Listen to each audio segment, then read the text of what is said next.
It was.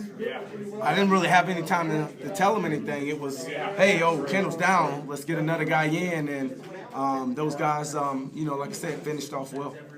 What does it say about Chuck Clark that after getting beat a couple times, he can bounce back that way and lead the team in tackles and do everything that he did? What does it say about him? It says that the kid didn't back down. He didn't flinch on the adversity.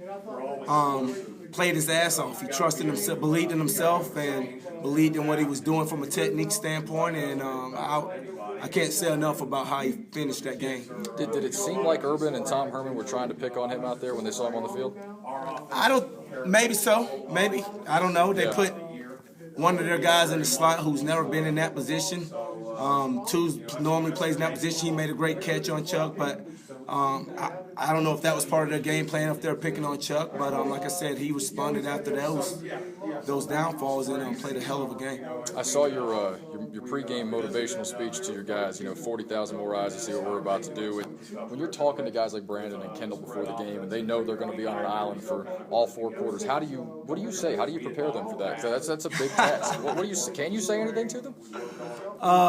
That if we don't play well, we're not going to win this game. It's that simple. That's what I tell them. Yeah. And those guys understand the magnitude of what we were trying to do and our role in being able to go into that environment and what we were going to have to do to try to win that game. And, like I said, I can't say enough about how those guys hung in there and played well. And it was a great team effort overall, man. The guys just played great the whole day. I've asked you this probably 2 or 3 times, but, Kaishan gets 2 picks, and Brandon and Kendall are getting a lot of, pub because of how well they played. But Dietrich back there, he seems like people are where they're supposed to be in large part because he's out there. Is he still undervalued out there, you think?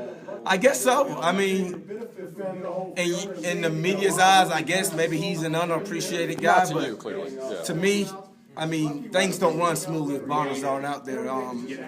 From that standpoint, he's as invaluable as the guy that I have out there.